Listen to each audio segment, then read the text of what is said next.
Something terrible happened recently. A controversial public figure known for strong opinions and a large following has had his life taken way too soon.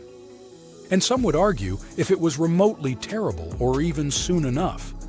If conversations like this matter to you, take a second to like this video and subscribe. It helps more people find these discussions, and it shows the algorithm that thoughtful content still has a place online. He didn't attack anyone.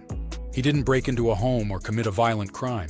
He shared ideas, he challenged narratives, and for that, he was provided an end no human should suffer, especially in front of their family. The internet's reaction? It laughed, it clapped, it trended. Let's be clear, this wasn't justice. This was a public execution followed by a standing ovation from the algorithm. And that should disturb everyone. Social media platforms don't care what you feel, only that you feel. Outrage, anger, tribal joy.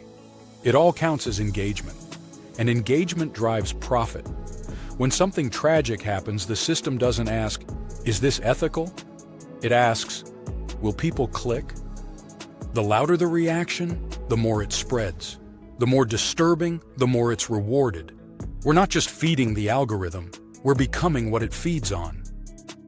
And this isn't just about one event. We've seen it in protests, in comment wars, and hashtags and viral chants. People shouting, "Free insert name here." Not because they understand the history, the conflict, or the cause, but because it's trending. Because the algorithm made it feel righteous. And here's the saddest part. The same people shouting slogans are often too ignorant or too distracted to recognize the innocent lives on both sides. Human beings, families, and children become invisible while the internet argues over hashtags. The algorithm doesn't reward compassion. It rewards noise. And when outrage drowns out empathy, the people who suffer most are forgotten. Tragedy becomes content. Death becomes dopamine. People become memes. And the worst part? It works. It gets likes, it gets shares, it gets monetized. And we all keep scrolling. So we have to ask, is this okay? Is it okay to cheer someone's death just because they upset you? Is it okay to celebrate tragedy because it aligns with your worldview? When we normalize this, we're not moving forward. We're regressing.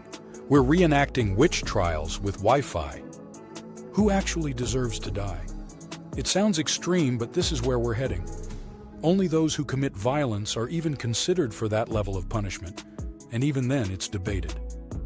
But now, hurt feelings are treated like crimes and death is treated like justice. History has shown us where this path leads. Time and time again, we've seen voices, political, cultural, and social, all silenced by violence.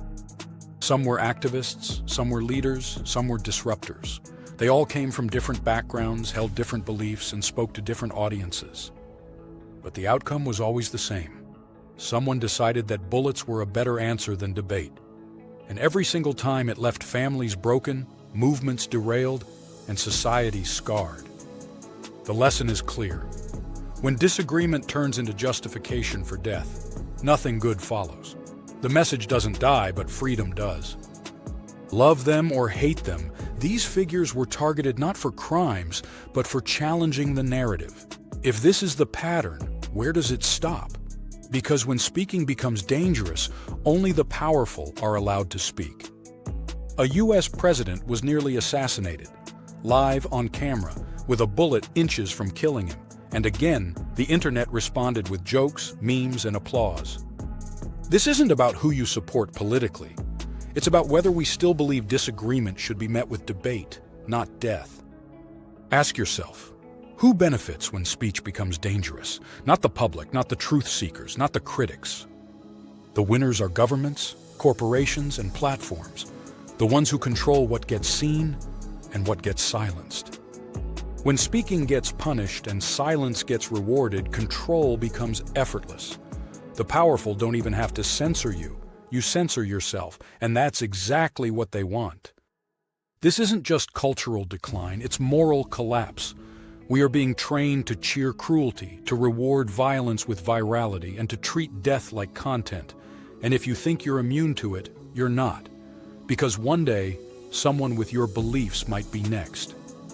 The man who was killed left behind a family, A wife, children, people who knew him beyond headlines. He didn't physically harm anyone. He simply spoke. And for that, he died. That should never be normal. So what can you do? Mute cruelty? Unfollow rage? Stop rewarding dehumanization? Demand better from platforms and report hate when you see it.